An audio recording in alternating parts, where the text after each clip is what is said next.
ওকে, আজকে ক্লাস হবে আমাদের একাদশ শ্রেণীর রাষ্ট্রবিজ্ঞানের দ্বিতীয় অধ্যায়, রাষ্ট্রের সংজ্ঞা ও বৈশিষ্ট্য। উৎপত্তিটাও আমরা জানবো, কিভাবে একটা রাষ্ট্র কিভাবে উৎপত্তি হয়েছে, বা রাষ্ট্র এই যে শব্দটা কোথা থেকে এসছে। আজকের দিনে দাঁড়িয়ে ধরো আমাদের গোটা ওয়ার্ল্ডে কতগুলো রাষ্ট্র আছে? 193টা। তো এই রাষ্ট্র যখন গঠন হওয়া শুরু হয়েছে, সেটা হচ্ছে প্রথম কি 1648 ওয়েস্টফেলিয়া চুক্তি। 1648 সাল, কিছুদিন আগেই, কত বছর আগে, হাজার বছর আগেকার কাহিনী। কিন্তু তার আগে এই রাষ্ট্রের আলোচনা শুরু হয়েছে কোথা থেকে? সেই 2500 খ্রিস্টপূর্বাব্দ, মানে 2500 বছর আগে। খ্রিস্টপূর্বাব্দ কত? 500, 450 খ্রিস্টপূর্বাব্দ। প্রাচীন গ্রিস থেকে। কোথা থেকে? প্রাচীন গ্রিস থেকে। তাহলে আমরা আজকে জানবো যে রাষ্ট্রের সংজ্ঞা, উৎপত্তি ও বৈশিষ্ট্য। কিভাবে রাষ্ট্রবিজ্ঞানকে জানতে গেলে প্রথমে আমাকে কাকে জানতে হবে বলেছি? রাষ্ট্রকে। তারপরে আর একটা জিনিস কি জানবো? রাজনীতি। ঠিক আছে, এইটার বিবর্তন, রাষ্ট্রবিজ্ঞানের কিভাবে বিবর্তন হয়েছে আগের দিন ভিডিওতে আমরা, আগের দিনের ক্লাসে আমরা বলেছি। এই এই চ্যাপ্টার থেকে তোমাদের কটা শর্ট কোশ্চেন আসবে? 5টা। কটা আসবে? 5টা। তো আজকের ভিডিও, এই আজকের যে ক্লাসটা হবে, এখান থেকে 5টা কোশ্চেন কমন পেয়ে যাবে। বুঝতে পেরেছিস কি বললাম? মনোযোগ দিয়ে এখানে কি করব, আমরা এখানেই মুখস্থ করব। ঠিক আছে, তো রাষ্ট্র আগে ভেবে নে যে রাষ্ট্র, ভারত একটা কি রাষ্ট্র, চীন একটা রাষ্ট্র, নেপাল একটা রাষ্ট্র। বুঝতে পেরেছিস?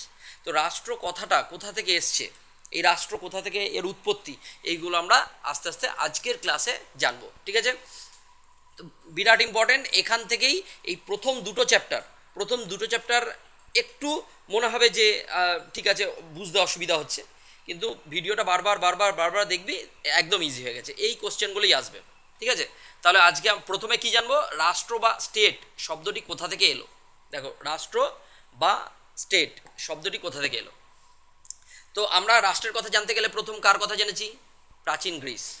রাষ্ট্র, তাই না? রাষ্ট্রবিজ্ঞান কোথা থেকে উৎপত্তি হয়েছে? সেই প্রাচীন গ্রিস, 450-500 খ্রিস্টপূর্বাব্দ। আগের দিনের গল্পের সাথে আজকের গল্পের অনেক কানেক্টেড থাকবে। বুঝতে পেরেছিস? ওটা হচ্ছে বিবর্তন, বলে দিয়েছি পুরোটা। তো প্রত্যেক দিন আমরা যখন আলোচনা করব, প্রথম ভিডিওটা কাজে লাগবেই। যেগুলো যেগুলো বলেছি দেখবি, সেগুলো কিছু রিপিট আছে। বুঝতে পেরেছিস কি বললাম? একটার সাথে একটা কানেক্টেড। তাহলে গিয়ে আমরা রাষ্ট্র বলতে আমরা কাকে জানি, রাষ্ট্র কথাটি কিভাবে উদ্ভব হয়েছে, রাষ্ট্র কথাটির উদ্ভব কিভাবে হয়েছে। দেখো, প্রথম কি বলছে? প্রাচীন গ্রিস, এখানে ছোট ছোট নগর রাষ্ট্র ছিল, যাদের বলা হতো কি? পোলিস। প্রাচীন গ্রিসে আমরা আগের দিনই জেনেছি, প্রাচীন গ্রিসটা কি ছিল? প্রথম দিকে 450-500 খ্রিস্টপূর্বাব্দ গ্রিস ছিল খুব উন্নত। গ্রিস কীরকম ছিল? প্রচুর উন্নত। তো গ্রিস কেন উন্নত ছিল? গ্রিসে তখনকার দিনে ছোট ছোট নগর রাষ্ট্রে ভাগ করা ছিল। কেরম ছিল? ছোট ছোট নগর রাষ্ট্র। কারণ তখন রাষ্ট্রের ধারণা ছিল না। বুঝতে পারছো? তখন রাষ্ট্রের ধারণা ছিলই না। রাষ্ট্র কি? রাষ্ট্র তো বললাম 1648 সালে জাতি রাষ্ট্র গঠন হয়েছে। তো তার আগে আমরা সেই 2000 বছর আগেকার কথা বলছি, 2500 বছর, 450-500 খ্রিস্টপূর্বাব্দ। তখন গ্রিসে কী ছিল? ছোট ছোট নগর রাষ্ট্র। আর কিছু কিছু নগর রাষ্ট্রে তখন গণতন্ত্র ছিল, কিন্তু মানুষ তখন গণতন্ত্র জানতো না, যে গণতন্ত্র কাকে বলে। বোঝাতে পারছি কি বললাম? তো তখন গ্রিস ছিল খুব উন্নত। কেন? ওখানে ছোট ছোট নগর রাষ্ট্র ছিল। কী ছিল? ছোট ছোট নগর রাষ্ট্র। সেই নগর রাষ্ট্রগুলোকে কী বলা হতো? পোলিস। কী বলা হতো? পোলিস। এই পোলিস থেকেই পলিটিক্স কথাটা এসছে। পোলিস থেকে কী এসছে? Politics.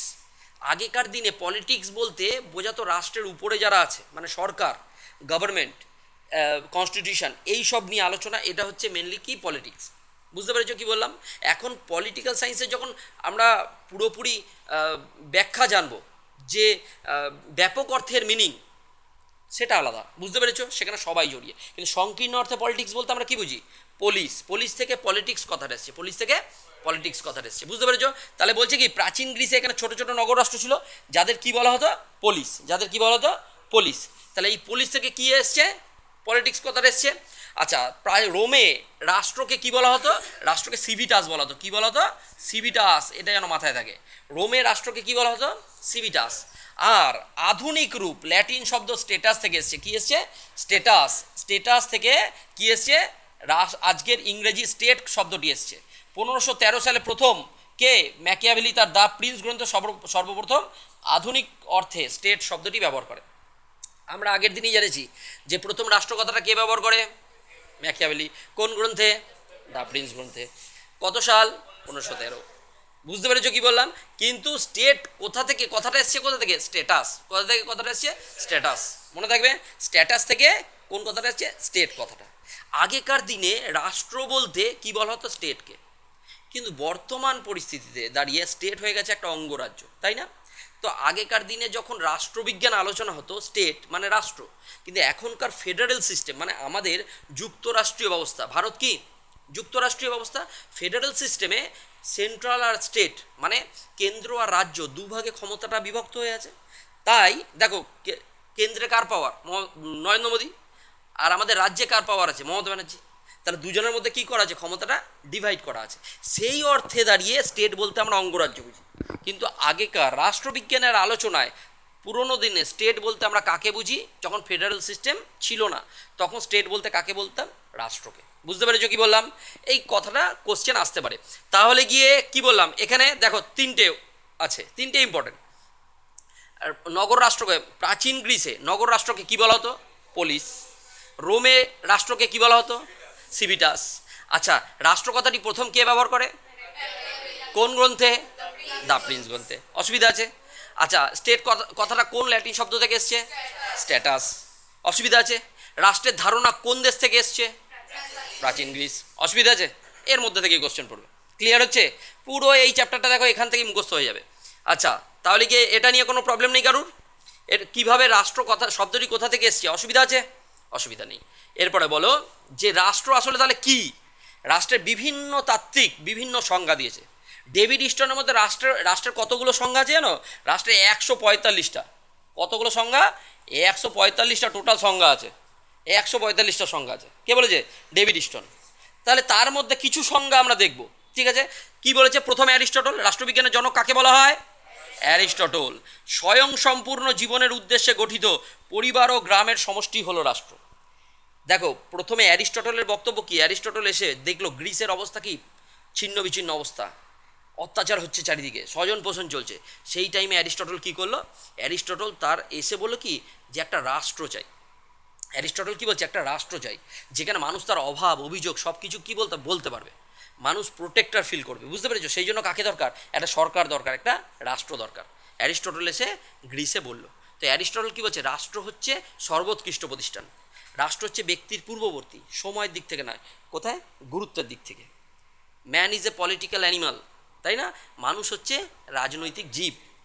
The state is prior to the individual. বুঝতে পেরেছো? রাষ্ট্র ব্যক্তির পূর্ববর্তী, কিন্তু সেটা সময়ের দিক থেকে না, সময়ের দিকে তো ব্যক্তি আগে। রাষ্ট্র কি? রাষ্ট্রকে বলছে গুরুত্বের দিক থেকে রাষ্ট্র আগে। যে মানুষ রাষ্ট্রে বসবাস করে না সে হয় পশু নয় দেবতা। রাষ্ট্রের যে মানুষ রাষ্ট্রে বসবাস করে না, ধরো আমি যদি রাষ্ট্রে বসবাস না করি, তাহলে আমি কাদের পড়াবো? জঙ্গলে জঙ্গলে যে কাদের পড়াবো? বাঘ ভাল্লুক এরকম রাষ্ট্রবিজ্ঞান পড়াচ্ছি। কেমন একটা ব্যাপার দেখাবে না? অড পরিস্থিতি। তোমাদের মধ্যেই যদি কেউ এরপরে ফিউচারে কেউ তো কিছু হবে, কেউ ডাক্তার হবে, কেউ ইঞ্জিনিয়ার হবে, কেউ টিচার হবে, কেউ কার্পেন্টার হবে, কেউ যাই হয়ে যায়, কেউ সিঙ্গার হবে। তো সেগুলো কি তাদেরকে যদি জঙ্গলে ছেড়ে দিয়ে আসে, কাকে পড়াবে বা কাকে কি কাজ করবে জঙ্গলে? বুঝতে পেরেছো কি বললাম? তাই অ্যারিস্টটল কি বলছে? রাষ্ট্রের মধ্যেই মানুষকে কি করতে হবে? থাকতে হবে। রাষ্ট্রের মধ্যেই মানুষকে থাকতে হবে। তো রাষ্ট্রের বাইরে মানুষ কি হয়? পশু নয় দেবতা। তার অ্যারিস্টটল কাকে বেশি গুরুত্ব দিয়েছে? রাষ্ট্রকে। রাষ্ট্রের মধ্যেই ব্যক্তি থাকলে তার ব্যক্তিত্বের পূর্ণ বিকাশ সাধন হবে। বুঝতে পেরেছো কি বললাম? তাহলে অ্যারিস্টটল কি বলছে? প্রথমে কি তৈরি করেছে? মানুষ, পরিবার। প্রথমে কি তৈরি করেছে? পরিবার। পরিবার থেকে আস্তে আস্তে কি তৈরি হচ্ছে? গ্রাম। পরিবার থেকে গ্রাম, আবার কয়েকটা গ্রাম মিলে আস্তে আস্তে গ্রাম থেকে তৈরি হচ্ছে রাষ্ট্র। তাহলে এইভাবে রাষ্ট্র তৈরি হচ্ছে। কে বলেছে? অ্যারিস্টটল। অ্যারিস্টটলের রাষ্ট্রের সংজ্ঞা কীরমভাবে? এরমভাবে দিয়েছে। তাহলে অ্যারিস্টটলের রাষ্ট্র পরিবার ও গ্রামের সমষ্টি হলো রাষ্ট্র। বুঝতে পেরেছ? এইবারে গার্নার, এটা হচ্ছে সব থেকে গ্রহণযোগ্য সংজ্ঞা। গার্নার সবচেয়ে গ্রহণযোগ্য সংজ্ঞা। রাষ্ট্রের কটা বৈশিষ্ট্য? 4টে। গার্নার, রাষ্ট্র হলো, গার্নারের সংজ্ঞা কি? রাষ্ট্র হলো একটি অল্প সংখ্যক বা বহু সংখ্যক জনসমষ্টি যা একটি নির্দিষ্ট ভূখণ্ডে স্থায়ীভাবে বাস করে, যা বহিঃশক্তি নিয়ন্ত্রণ থেকে প্রায় বা সম্পূর্ণ মুক্ত হয়ে একটি সুসংগঠিত সরকার গঠন করে এবং সেই সরকারের প্রতি অধিবাসীরা আনুগত্য প্রদর্শন করে। এই যে সংজ্ঞাটা, এটা প্রচুর বড় মনে হচ্ছে, কিন্তু বড় নয় অ্যাকচুয়ালি। এই সংজ্ঞাতেই গার্নার কটা বলেছে? 4টে বৈশিষ্ট্য। রাষ্ট্রের কটা বৈশিষ্ট্য? 4টে। একটা রাষ্ট্র হতে গেলে প্রথম কি দরকার? প্রথম দরকার জনসমষ্টি, মানে জনগণ। প্রথম কি দরকার? জনগণ। জনগণ যখনই চলে এলো রাষ্ট্রের মধ্যে, তারপরে কি দরকার? জনগণ কি হতে পারে? জনগণ অল্প হতে পারে, বেশি হতে পারে। ডিটেলসে পরে আমি আসছি। তারপরে জনসমষ্টির পরে কি দরকার? নির্দিষ্ট ভূখণ্ড। ভূখণ্ড যখন পেয়ে গেল, তারপরে কি দরকার? ভূখণ্ড সার্বভৌমিকতা, মানে সার্বভৌমিকতা মানে স্বাধীনতা দরকার, ভূখণ্ডটা পুরো স্বাধীন। তারপরে সেই ভূখণ্ডকে চালানোর জন্য কি দরকার? একটা সরকার দরকার। বুঝতে পেরেছো কি বললাম? এইটাই হচ্ছে মুখ্য গার্নারের সংজ্ঞা। এটাই গার্নারের সংজ্ঞা দিয়ে আমরা পড়াবো আজকের রাষ্ট্রের সংজ্ঞা ও বৈশিষ্ট্য। বুঝতে পেরেছো কি বললাম? পরে আসছি। কার্ল মার্কস আবার কি বলেছে? মার্ক্সবাদী কার্ল মার্কস বলছে রাষ্ট্র হলো শ্রেণী শোষণের যন্ত্র। মানে কি? রাষ্ট্র কার্ল মার্কস কখন এসছে ইউরোপে? যখন কার্ল মার্কস কখন এসছে? উদারনীতিবাদের বিরুদ্ধে। উদারনীতিবাদ যখন ইউরোপে ছড়িয়ে পড়ছে, মানে ক্যাপিটালিস্ট পুঁজিবাদ যখন ছড়িয়ে পড়ছে, তখন কার্ল মার্কস এসে দেখছে গরিবরা আরও গরিব হচ্ছে, বড়লোকরা আরও বড়লোক হচ্ছে। তাই রাষ্ট্র বলছে কি, রাষ্ট্রের কটা শ্রেণী থাকে? দুটোই, একটা বড়লোক আর একটা গরিব। বড়লোক আমরা কাদের বলছি? বলছে বুর্জুয়া, একটা বুর্জুয়া সম্প্রদায়, আর একটা প্রোলেতারিয়েত। শ্রমিক শ্রেণীকে কী বলা হয়? প্রোলেতারিয়েত। তো এই দুটো শ্রেণী বলছে রাষ্ট্র কি, রাষ্ট্রকে কারা ইউজ করছে? আম্বানি আদানি এরা, মানে পুঁজিবাদীরা। পুঁজিবাদীরা কি করছে? রাষ্ট্রকে কাজে লাগাচ্ছে কাদেরকে? শোষণ করার জন্য। মানে শ্রেণীহীন, শোষণহীন যারা দেখো সর্বহারা শ্রেণী, তাদেরকে কি করছে? শোষণ করছে। বুঝতে পেরেছো কি বললাম? তাহলে মার্ক্সবাদ সবসময় দেখবি শ্রেণী শোষণ এর বিরুদ্ধে কথা বলে। ক্লিয়ার হচ্ছে? মার্ক্সবাদ কি চায়? সর্বহারা শ্রেণীর একনায়কতন্ত্র, সমাজতন্ত্র প্রতিষ্ঠা করতে চায়, সাম্যবাদ, কমিউনিজম প্রতিষ্ঠা করতে চায়। ক্লিয়ার হচ্ছে? তাহলে তিনজনের সংজ্ঞা বুঝতে পেরেছিস কি বললাম? মার্ক্সবাদীরা রাষ্ট্রকে কী হিসেবে দেখেছে? শ্রেণী শোষণের যন্ত্র। আচ্ছা, গার্নার রাষ্ট্রের কটা বৈশিষ্ট্যের কথা বলেছে? চারটে মুখ্য বৈশিষ্ট্য। আচ্ছা, অ্যারিস্টটল কি বলছে? রাষ্ট্র হলো পরিবার ও গ্রামের সমষ্টি। অসুবিধা আছে? এখান থেকে কোশ্চেন আসলে পারবো আমরা? আচ্ছা, তারপরে দাঁড়াও, রাষ্ট্রের কতগুলো সংজ্ঞা দিয়েছে? টোটাল 145টা। আচ্ছা, রাষ্ট্রের জন্ম কিভাবে? রাষ্ট্রের জন্ম কিভাবে? দেখো, রাষ্ট্রেও আজকের দিনে দাঁড়িয়ে রাষ্ট্র জন্ম হলো কিভাবে? আমরা যদি ভাবিস যে আজকে কতগুলো রাষ্ট্র আছে? 193টা। 193টা রাষ্ট্র আছে ইউএনও অনুযায়ী কতগুলো রাষ্ট্র? 193টা। তাহলে এই 193টা রাষ্ট্রের জন্ম হলো কীভাবে? 1648 তো প্রথম ওয়েস্টফেলিয়া চুক্তি হয়, জাতি রাষ্ট্র গঠন হয়। তো আদিম যুগে কি রাষ্ট্র ছিল? রাষ্ট্র ছিল না। আদিম যুগে কি প্যানজিয়া প্যান্থালাসা এরকম একটা ব্যাপার ছিল, জিওগ্রাফিতে আমরা পড়েছি, স্থলভাগ আর জলভাগ, তাই না? তাহলে গিয়ে রাষ্ট্রের মতবাদ, রাষ্ট্রের কীভাবে জন্ম হলো, অনেকেই ভালো করে বুঝানো গল্পটার সাথে, অনেকেই কাল্পনিক মতবাদ দিয়েছে যে রাষ্ট্রের কীভাবে উৎপত্তি হলো। তো রাষ্ট্রের উৎপত্তি হতে গেলে বলছে কাল্পনিক মতবাদ বলছে প্রথম যে প্রাচীনতম, সব থেকে প্রাচীনতম, সেটা হচ্ছে ঐশ্বরিক মতবাদ। কী মতবাদ? ঐশ্বরিক মতবাদ। প্রাচীনতম যে মতবাদ সেটা হচ্ছে ঐশ্বরিক মতবাদ। ঐশ্বরিক মতবাদে কি বলছে ভালো করে বোঝো। ঐশ্বরিক মতবাদ কি? রাষ্ট্র কে সৃষ্টি করেছে? কি বলবে? ঈশ্বর। রাষ্ট্র কে সৃষ্টি করেছে? ঈশ্বর। রাজা হলো ঈশ্বর প্রেরিত দূত, তাই রাজার আদেশ অমান্য করার অর্থ হচ্ছে ঈশ্বরের আদেশ অমান্য করা। এটা কীরকম একটা কাল্পনিক ব্যাপার মনে হচ্ছে না? যে এটা আবার কীরকম হয়ে গেল? ঈশ্বর রাজাকে পাঠিয়েছে, রাজা তো মানুষ, কোথা থেকে ঈশ্বর পাঠিয়েছে? উপর থেকে আসলো নাকি? এরকম একটা ব্যাপার মনে হবে। তো এইটাকে এই জন্য কী বলা হচ্ছে? কাল্পনিক মতবাদ। এই ঐশ্বরিক মতবাদের বিশ্বাসী কারা বলেছিলাম? সেই মধ্যযুগের তাত্ত্বিক। আগের দিনের সাথে লিঙ্ক আছে, আমি পুরো বলেছিলাম। মধ্যযুগের তাত্ত্বিকে সেন্ট অগাস্টাইনের লেখা বইটার নাম কি? City of god. একদম, সিটি অফ গড। কে শহরকে প্রতিষ্ঠা করেছে? গড, ভগবান। বুঝতে পেরেছো কি বললাম? তার মানে ওরা হচ্ছে ঐশ্বরিক মতবাদের বিশ্বাসী। ক্লিয়ার হচ্ছে? সবচেয়ে প্রাচীনতম মতবাদ। কোশ্চেন আসতে পারে, সব রাষ্ট্রের উৎপত্তি বিষয়ক প্রাচীনতম মতবাদের নাম কি? ঐশ্বরিক মতবাদ।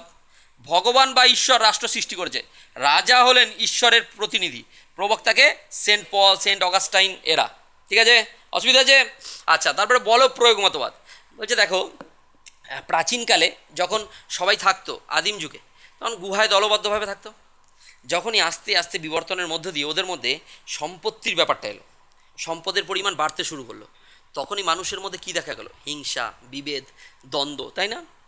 তখন যারা একটু বলশালী তারা কি করলো? জোর যার মুলুক তার, সবার কাছ থেকে সম্পদ কী করলো? কাটতে শুরু করলো। এইবার এই সম্পদ কারাকারিতে, মারামারিতে কি শুরু হয়ে গেল? যে মানুষের দরকার পড়লো না, এইবার একটা রাষ্ট্রের দরকার। বুঝতে পেরেছ? জোর যার মুলুকতার থেকে সে হয়ে গেল কি? যে জোর দেখাচ্ছে সে হয়ে গেল রাজা। বুঝতে পেরেছো কি বললাম? সে হয়ে গেল রাজা। তাহলে রাজা এইভাবে আস্তে আস্তে রাষ্ট্রের তৈরি, এইভাবে আস্তে আস্তে কিসের তৈরি? রাষ্ট্রের তৈরি। তাহলে বলপ্রয়োগ মতবাদ, বুঝতে পেরেছো কি বললাম? বলপ্রয়োগ মতবাদ। তো এটাও কি? এটা কাল্পনিক মতবাদ। এটাও কি? কাল্পনিক মতবাদ। অসুবিধা আছে? তাহলে দুটো মতবাদ জানলাম, কি কি?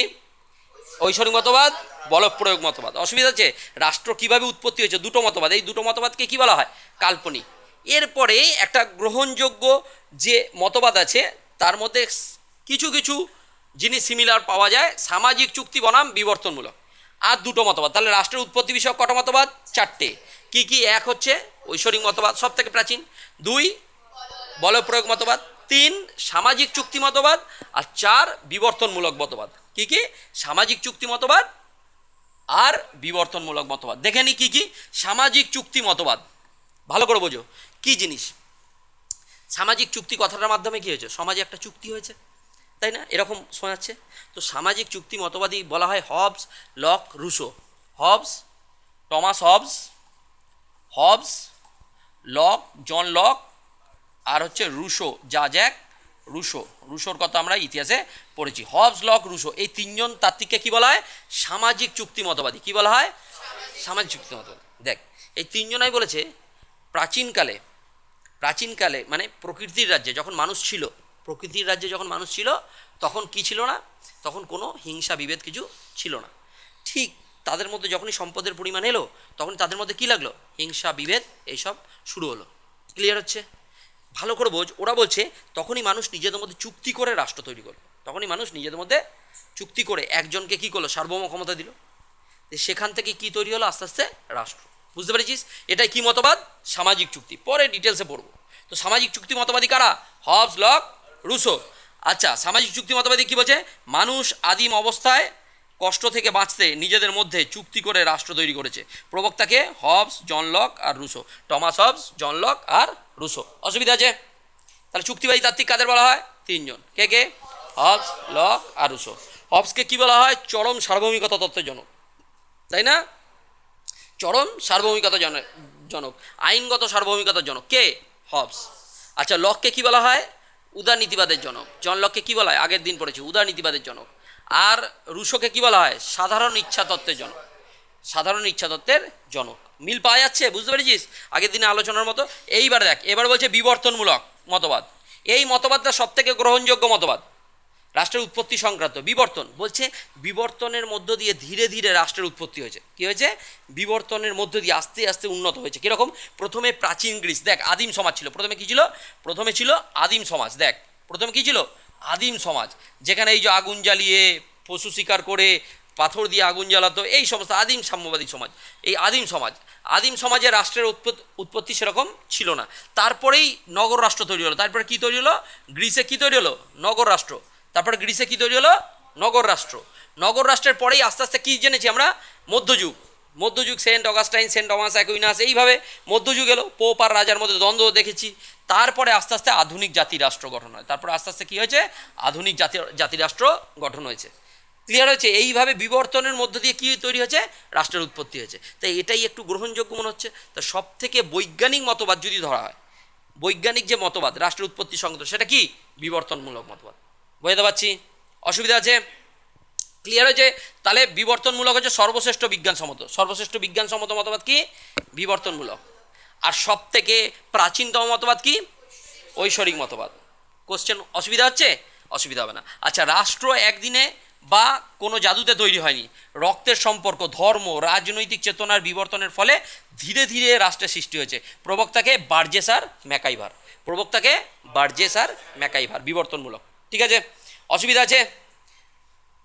অসুবিধা নেই তো? তাহলে চারটে উৎপত্তি সংক্রান্ত মতবাদ আমরা জেনে নিলাম। অসুবিধা নেই? এইবারে দেখো রাষ্ট্রের উপাদান, এই যে হচ্ছে মেন। এই উপাদান কোথা থেকে করেছি আমরা? এই উপাদান আমরা করেছি গার্নারের সংজ্ঞা। কি থেকে? গার্নারের সংজ্ঞা। গার্নারের সংজ্ঞায় প্রথম একটা রাষ্ট্র তৈরি হতে গেলে, একটা রাষ্ট্র তৈরি হতে গেলে কি লাগবে? প্রথম দরকার জনসমষ্টি। প্রথম কি দরকার? জনসমষ্টি। এই যে এক নম্বর বৈশিষ্ট্য কি? জনসমষ্টি।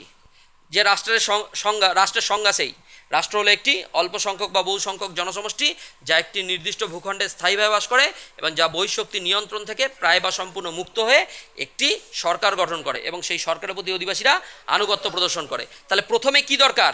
রাষ্ট্রের প্রথম বৈশিষ্ট্য জনসমষ্টি। জনসমষ্টি কেমন হতে পারে? অল্প হতে পারে, বেশিও হতে পারে। অল্প সংখ্যক, ধরো ভ্যাটিকান সিটি সবথেকে ক্ষুদ্র রাষ্ট্র, কতটুকু জনসংখ্যা? আর তুমি চীনকে দেখো, ভারতকে দেখো, কত জনসংখ্যা। রাশিয়াকে দেখো, সব থেকে বৃহৎ রাষ্ট্র কে? রাশিয়া। আর সবথেকে ক্ষুদ্রতম ভ্যাটিকান সিটি, তাই না? বুঝতে পেরেছো কি বললাম? তাহলে গিয়ে জনসমষ্টি কী হতো? অল্প হলেও জনগণ, অল্প জনগণ হলেও তাকে রাষ্ট্র বলছি, আবার বেশি জনগণ হলেও তাকে রাষ্ট্র বলছি। তাহলে এটা বলতেই পারি জনসমষ্টি কেমন হতে পারে? অল্প হতে পারে, বেশি হতে পারে। জনসমষ্টি আর কি দরকার? তারপরে নির্দিষ্ট ভূখণ্ড দরকার, রাষ্ট্র দরকার, সরকার, রাষ্ট্র থেকে সরকার দরকার, আর সার্বভৌমিকতা। চারটে বৈশিষ্ট্যকে আমরা দেখবো এবার আস্তে আস্তে, চারটে বৈশিষ্ট্যকে ডিটেলসে জানবো। দেখো এখান থেকে প্রথমে কি? জনসমষ্টি ও নির্দিষ্ট ভূখণ্ড। দেখো জনসমষ্টি কি হতে পারে? জনসমষ্টি মানুষ ছাড়া রাষ্ট্র অসম্ভব, মানুষ ছাড়া রাষ্ট্র অসম্ভব। নাগরিক বিদেশি প্রজা নিয়ে গঠিত। বলো, মানুষ, এই যে জনগণ কটা আছে দেশের মধ্যে? 3 রকমের জনগণ আছে। একটা হচ্ছে নাগরিক, যারা আমরা, যারা স্থায়ীভাবে বাস করছে, তাদেরকে আমরা কি বলি? যারা বিদেশ থেকে ঘুরতে আসে বা পড়তে আসে, তারা তো কিছুদিন থাকবে চলে যাবে, তাদেরকে আমরা কি বলছি? বিদেশি। তো নাগরিক আর বিদেশি, এই দুজনের মধ্যে ডিফারেন্স কি বলো তো? নাগরিকদের কি আছে? রাজনৈতিক অধিকার আছে, আর বিদেশিদের রাজনৈতিক অধিকার নেই, মানে ভোট দেওয়ার অধিকার নাগরিকদের আছে কিন্তু বিদেশিদের নেই। তাহলে নাগরিক বিদেশি। আর এক প্রকার আছে, সেটা হচ্ছে প্রজা। প্রজা কারা? যাদের মধ্যে বলছে তারা এখনও সিটিজেনশিপ পায়নি। প্রজা কারা? যারা এখনও নাগরিকতা পায়নি, তাদেরকে বলা হয় প্রজা। প্রজা সিস্টেমটা কোথায় ছিল? যখন রাজারা ছিল, সেই অর্থে তখন ছিল কি? প্রজা। বুঝতে পেরেছো কি বললাম? তাহলে সবচেয়ে বেশি কোথায় আছে? ভারত, চীন। আর সব থেকে কম জনগণ কোথায় আছে? Vatican city. তাহলে চীন, ভারত এরাও রাষ্ট্র, ভ্যাটিকান সিটি এরাও রাষ্ট্র। অসুবিধা আছে? তাহলে রাষ্ট্রের প্রথম বৈশিষ্ট্য কি? জনসমষ্টি। 1 নম্বর বৈশিষ্ট্য কি? জনসমষ্টি, সেই গার্নারের সংজ্ঞা অনুযায়ী। আচ্ছা, তারপরে কি দরকার? সেই জনসমষ্টি কোথায় বাস করে? আমরা নাগরিক, আমরা কোথায় বাস করি? নির্দিষ্ট ভূখণ্ড, সবার বাড়িঘর আছে। আমরা ভারতীয়, ভারতে একটা আমাদের নির্দিষ্ট ভূখণ্ড। বুঝতে পেরেছ? তা প্রত্যেকটা রাষ্ট্রেরই একটা নির্দিষ্ট কি আছে? সীমানা আছে। কি আছে? সীমানা আছে। ভারতের আলাদা, পাকিস্তানের আলাদা, চীনের আলাদা সীমানা করা আছে। তাহলে জনসমষ্টি কোথায় বাস করে? নির্দিষ্ট ভূখণ্ডে। কীরকম টাইপের? স্থায়ীভাবে। কীরকমভাবে? স্থায়ীভাবে। তাহলে নির্দিষ্ট ভূখণ্ড শুধু মাটির ওপরের অংশ নয়, ভূগর্ভস্থ সম্পদ, মাটির ওপরে নয়, যতদূর রাষ্ট্র আছে একদম উপর অবধি। বুঝতে পেরেছিস? আবার সমুদ্রেও 12 নটিক্যাল যে এরিয়া আছে সেটা আমাদের, মানে ভারতের যদি ধরিস তা ভারতের। আকাশপথ এই যে 100 থেকে 110 কিমি পর্যন্ত আকাশপথ ভারতেরই। আবার কি বল? সমুদ্র সীমাও রাষ্ট্রের নিজস্ব সম্পদ। ঠিক আছে? সমুদ্র সীমায় উপকূল থেকে কত? 12 নটিক্যাল মাইল পর্যন্ত বিস্তৃত। 12 নটিক্যাল মাইল পর্যন্ত আমাদের এরিয়া। বুঝতে পেরেছি? সমুদ্র সীমা একটা দেশের। সবচেয়ে বড় কে? রাশিয়া। আর সবচেয়ে ছোট কে? Vatican city. জনসংখ্যার দিক থেকে কিন্তু ভারত, চীন। জনসংখ্যার দিকে সব থেকে বেশি কি? চীন। আর ভ্যাটিকান সিটি সব থেকে ছোট। আর যদি এরিয়া ভিত্তিক, ভূখণ্ড ভিত্তিক বলা হয়, সব থেকে বড় কে? রাশিয়া। অসুবিধা আছে? তাহলে দুটো সংজ্ঞা, এই দুটো আমরা জেনে নিলাম। এবার 3 নম্বর দেখো। এরপরে 3 নম্বর হচ্ছে কি? সার্বভৌমিকতা। এরপর কি? সরকার, আর তার আগে হচ্ছে সার্বভৌমিকতাটা দিতে হবে। হ্যাঁ, সার্বভৌমিকতা 3 নম্বর। মেনলি এটাকে বলবে 3 নম্বর। 3 নম্বর বলা হয় রাষ্ট্রের 3 নম্বর যে উপাদান, সেটাকে কি বলা হয়? সার্বভৌমিকতা। একে বলা হয় রাষ্ট্রের প্রাণ। সার্বভৌমিকতা মানে কি? Sovereignty. Sovereignty is supreme power of the state over citizens and subjects unrestricted by law. Jean Bodin. কে বলেছে? জিন বোদিন, যা বোদা। সার্বভৌমিকতার জনক কাকে বলা হয়? যা বোদা। ঠিক আছে? 6 বুকস অফ দ্য কমনওয়েলথ, এই যে বইটা, এই বোদা, এই বইটা সার্বভৌমিকতা তত্ত্বের উৎপত্তি ঘটায়। ঠিক আছে? সার্বভৌমিকতা অ্যাকচুয়ালি কি? সার্বভৌমিকতা হলো রাষ্ট্রের চরম এবং চূড়ান্ত ক্ষমতা। রাষ্ট্রের চরম এবং চূড়ান্ত ক্ষমতা। Sovereignty supreme power over citizens and subjects. Sovereignty supreme power of the state over citizens and subjects. Citizen মানে কি? নাগরিক। সাবজেক্টস, নাগরিক ও প্রজাদের ওপর প্রযুক্ত হয়। সার্বভৌমিকতা পাওয়ারটা কার ওপর প্রযুক্ত হয়? নাগরিক ও প্রজাদের ওপর। আর যেটা আইনের দ্বারাও, আনরেস্ট্রিক্টেড বাই ল, আইনের দ্বারাও অনিয়ন্ত্রিত। বুঝতে পেরেছো? তাহলে সার্বভৌমিকতা কার পাওয়ার? রাষ্ট্রের ক্ষমতা। কার ক্ষমতা? রাষ্ট্রের ক্ষমতা। রাষ্ট্রের একটা চরম এবং চূড়ান্ত ক্ষমতা। সেই জন্য সার্বভৌমিকতা দু টাইপের, একটা হচ্ছে বাহ্যিক, একটা হচ্ছে অভ্যন্তরীণ। বাহ্যিক মানে ভাবো, আমাদের দেশকে বাইরে থেকে কেউ আক্রমণ করতে পারবে না বা কেউ নিয়ন্ত্রণ করতে পারবে না। চীন আমাদের থেকে অনেক শক্তিশালী, কিন্তু চীন ভারতকে কন্ট্রোল করতে পারবে? পারবে না। কারণ কি? আমরা সার্বভৌম। আবার রাষ্ট্রের ভেতরে অভ্যন্তরীণ সার্বভৌমিকতা কি? রাষ্ট্রের ভেতরে কোনো শক্তি, মানে কোনো ব্যক্তি বা কোনো গোষ্ঠী রাষ্ট্রের বিরুদ্ধে কোনো কথা বলতে পারবে? পারবে না। বুঝতে পেরেছো কি বললাম? লুকিয়ে চুরিয়ে অনেকেই কথা বলে, কিন্তু ওপেনলি রাষ্ট্রের বিরুদ্ধে কেউ কথা বলতে পারবে ভারতে থেকে? তাহলে ভারতের কী পাওয়ার আছে? এটা সার্বভৌম ক্ষমতা আছে। এটাকেই কি বলা হয়? সার্বভৌমিকতা, সোভারেনিটি। বুঝতে পেরেছো কি বললাম? তাহলে এটা দুটো দিক। কি কি? সার্বভৌমিকতা কটা দিক? দুটো। একটা হচ্ছে অভ্যন্তরীণ, মানে দেশের ভিতরে সব ব্যক্তি প্রতিষ্ঠানের ওপর চূড়ান্ত নিয়ন্ত্রণ কার? রাষ্ট্রের। আবার বিদেশি শক্তির নিয়ন্ত্রণ থেকে সম্পূর্ণ মুক্ত থাকে বিদেশি শক্তির। তাই আমরা সংজ্ঞাতে কি বলেছি? যা বহিঃশক্তির নিয়ন্ত্রণ থেকে প্রায় বা সম্পূর্ণ মুক্ত। অসুবিধা আছে? তাহলে সার্বভৌমিকতা তত্ত্বটা কী জিনিস বুঝতে পারলি? তাহলে ভারতে আগে কী হতো? আগে ভারতে এই পাশ থেকে এলো আলেকজান্ডার, এসে ভারত দখল করলো। হিদাসপিসের যুদ্ধ 327, তাই না? আলেকজান্ডার, গ্রিক বীর আলেকজান্ডার এলো, পুরুষ সাথে যুদ্ধ হলো ঝিলম নদীর তীরে। ইতিহাসে কোশ্চেন আছে। ক্লিয়ার হচ্ছে কি বললাম? তাহলে এই যে হিদাসপিসের যুদ্ধ হলো, পুরুষ সাথে আলেকজান্ডার এলো, ভারত দখল করলো, চলে গেল।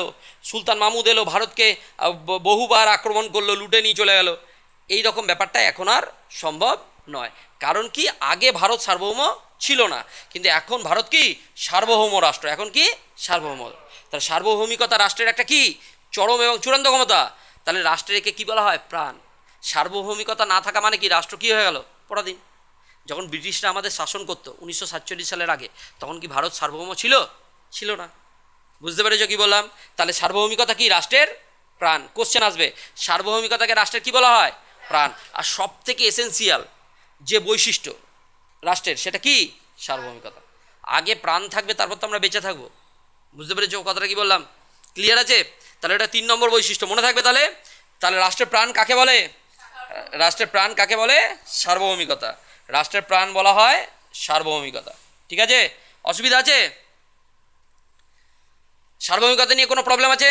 3 নম্বর। তাহলে রাষ্ট্রের 3টে বৈশিষ্ট্য কী হলো? প্রথম, 1 জনসমষ্টি, 2 নির্দিষ্ট ভূখণ্ড, 3 সার্বভৌমিকতা। অসুবিধা আছে?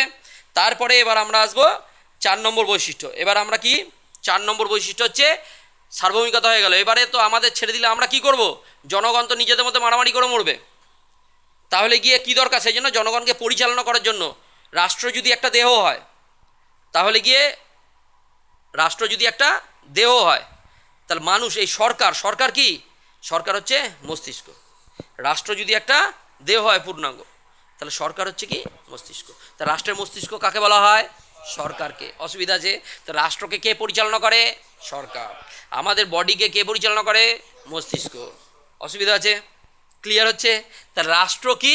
রাষ্ট্রের 4 নম্বর, এটা কি ক নম্বর হবে? 4 নম্বর। 4 নম্বর কি? 4 নম্বর উপাদান সরকার। রাষ্ট্রের মস্তিষ্ক বলা হয়। সরকার হলো রাষ্ট্রের যন্ত্র বা প্রতিনিধি, ঠিক আছে, যার মাধ্যমে রাষ্ট্রের ইচ্ছা বাস্তবায়িত হয়। রাষ্ট্রের ইচ্ছা বাস্তবায়িত হয়। গার্নারের মতে রাষ্ট্র যদি দেহ হয়, সরকার হলো মস্তিষ্ক। আচ্ছা, 3টি প্রধান বিভাগ রাষ্ট্রের: আইন বিভাগ, শাসন বিভাগ আর বিচার বিভাগ। আইন বিভাগে কি তৈরি হয়? আইন তৈরি হয়।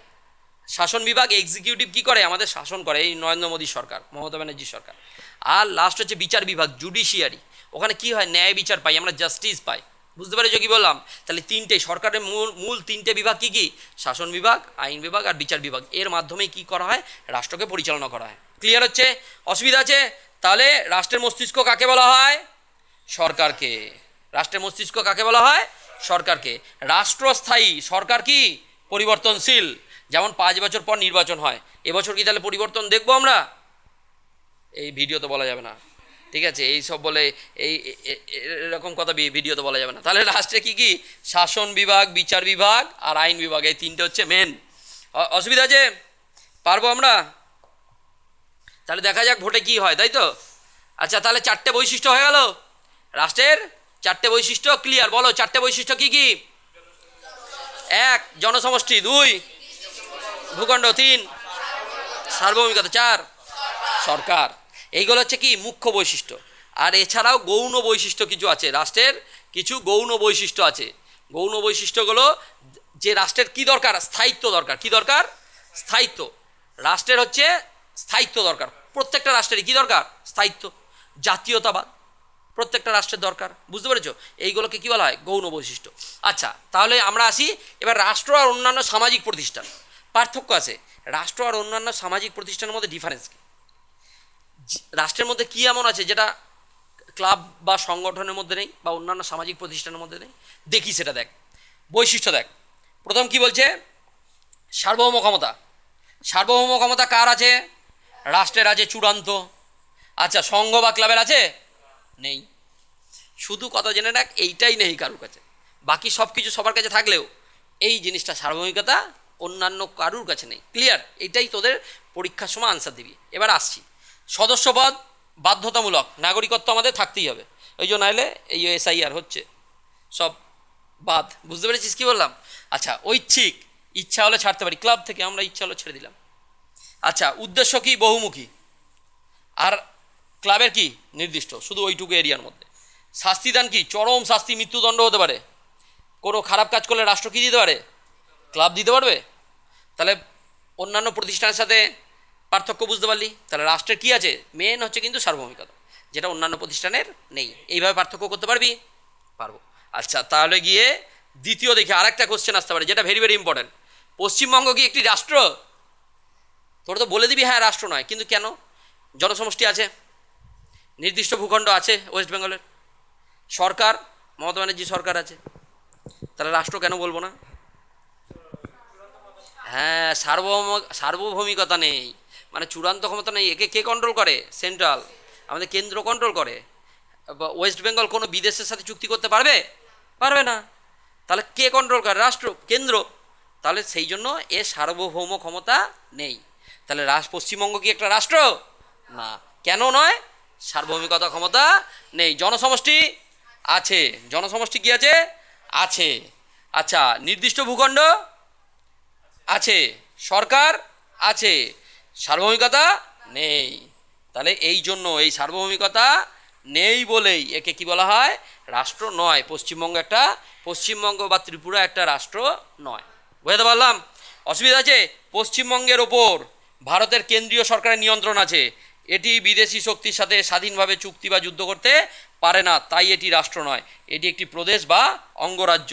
অসুবিধা আছে? পারবো? তাহলে আর একটা কোশ্চেন আসতে পারে, সম্মিলিত জাতিপুঞ্জ, ইউএনও কি রাষ্ট্র?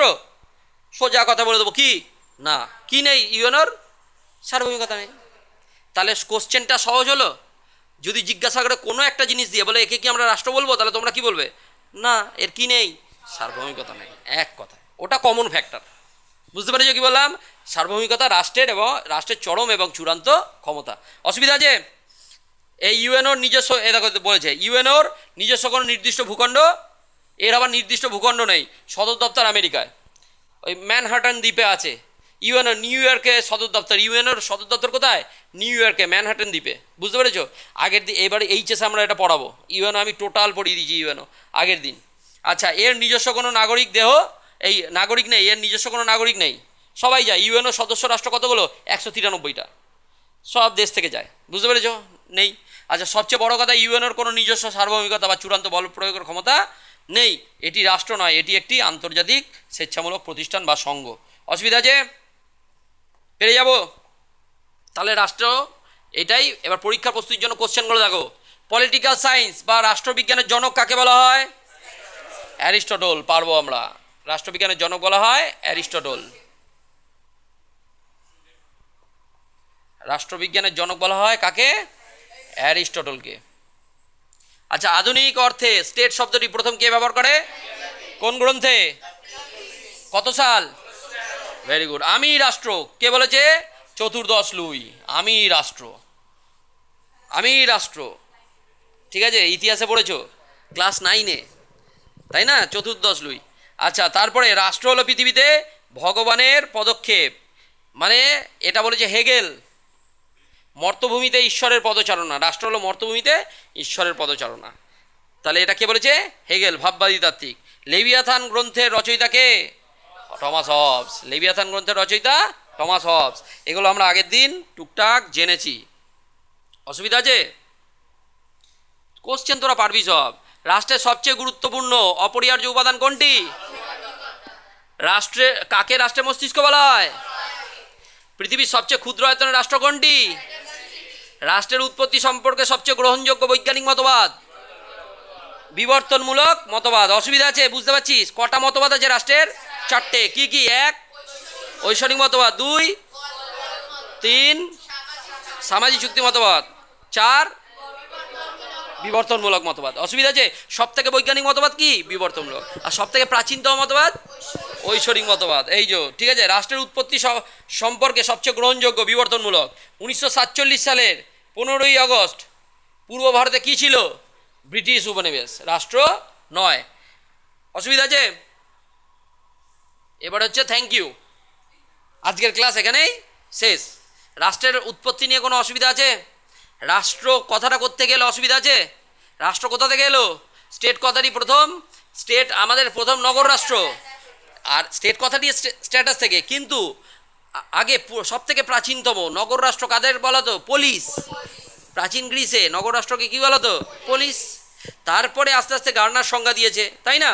তারপরে অ্যারিস্টটল বলেছে, তারপরে গিয়ে তোমার স্ট্যাটাস কথাটা এসছে। আর রোমানরা রাষ্ট্রকে কি বলেছে? সিভিটাস। রোমানরা রাষ্ট্রকে কি বলতো? সিভিটাস। অসুবিধা আছে? পারা যাবে তাহলে? এই যে ক্লাসটা হলো, বুঝতে পেরেছিস? এখান থেকেই কটা কোশ্চেন কমন পেয়ে যাবো? 5টা। টিউটনরা রাষ্ট্রকে বৃহৎ আয়তন রাষ্ট্রের কথা বলেছে। টিউটনরা কাদের কথা বলেছে? বৃহৎ আয়তন রাষ্ট্র। আর ট্রিটসকে বলেছে রাষ্ট্রের ক্ষুদ্রত্ব হলো পাপের প্রতীক, মানে ছোট রাষ্ট্র মানে পাপ, ওই কোনো ভ্যালু নেই। ছোট রাষ্ট্রকে যে খুশি এসে আক্রমণ করে, মানে ফুটবলের মতো ব্যাপার, কোনো ব্যাপার না। ছোট রাষ্ট্রকে মূল্য দেয় না, এরকম একটা ব্যাপার। বুঝতে পেরেছিস কি বললাম? ক্লিয়ার হচ্ছে? তাহলে প্রথম দিন আমরা কি পড়েছি? রাষ্ট্রবিজ্ঞানের প্রকৃতি পড়েছি, জেনেছি এভলিউশন কীভাবে এসছে। আর আজকে কি বললাম? রাষ্ট্রের সংজ্ঞা ও বৈশিষ্ট্য। 2টো চ্যাপ্টার শেষ। আর কটা চ্যাপ্টার আছে? 4টে। আর এরপরে 4টে চ্যাপ্টার একদম জল। এইখানেই তোদের মুখস্থ করাবো, এইখানেই মুখস্থ হয়ে যাবে। বুঝতে পেরেছি? তাহলে আর কদিন ক্লাস করতে লাগবে আমাদের? 4 দিন। রাষ্ট্রবিজ্ঞানের মতো সহজ সাবজেক্ট নেই, আমি আবারও বারবার বলছি। 6টা চ্যাপ্টার, 6টার মধ্যেই 40 নম্বর আসবে। 2টো চ্যাপ্টার অলরেডি শেষ, এখনও তোদের রেজাল্ট বেরোয়নি এখনও। এবার রেজাল্টটা বেরোক, তার মধ্যে আরেকটা চ্যাপ্টার শেষ হয়ে যাবে। বুঝতে পেরেছিস কি বললাম? অসুবিধা নেই? তাহলে পারা যাবে তো? রাষ্ট্রবিজ্ঞানের ভয়টা কেটেছে? দেখ, যতদিন পিকে স্যার আছে, রাষ্ট্রবিজ্ঞান তোদের আমি বলে দিচ্ছি ফেভারিট সাবজেক্টে পরিণত হবেই। মানে ক্লাস 12-এ যখন 3rd সেমিস্টার দিতে যাবি, তখন মনে হবে যে রাষ্ট্রবিজ্ঞানটা নিয়ে কোনো চাপ নেই, ঠিক আছে, অন্য সাবজেক্ট পড়ি। এটা আমি গ্যারেন্টি দিচ্ছি তোদেরকে, বলে বলে মুখস্থ করিয়ে দেবো তোদের। আর ট্যাগলাইন একটাই, খাতায় নয় মাথায়। কেউ খাতায় লিখবি এটা ভাবিস না, আমি সব রেডি করে দেবো। এই ভিডিওটাকেই বাড়িতে যে বারবার 3 বা 4 সপ্তাহে, যদি মনে করি 2 দিন পড়তে হবে, 3 দিনই দেখ, 3 দিন খালি চালিয়ে বসে শুনতে থাক। তাতেও রাষ্ট্রের সংজ্ঞা বুঝে স্কুলে যা, ক্লাসে ঢোক, যা কোশ্চেন ধরবে আনসার দিতে পারবি তোরা, আমি গ্যারেন্টি দিচ্ছি। এইভাবেই আমাদের ক্লাস হবে। আর নোটস পাবি কি? ডিজিটাল নোটস নিয়ে চাপ নেই, কিন্তু তোরা খাতায় নোট ডাউন করবি। কি? এই ভিডিওটা দেখে যা যা বলেছি। এটা হচ্ছে পড়াশোনা শেখা অ্যাকচুয়ালি। যত নোট ডাউন করবি নিজে নিজে এক্সপিরিয়েন্সে, তোরা এই রকমভাবে চেষ্টা করবি, এরকমভাবেই বলবো। এটাই অ্যাকচুয়াল পড়াশোনা, ঠিক আছে? অসুবিধা নেই, চলো।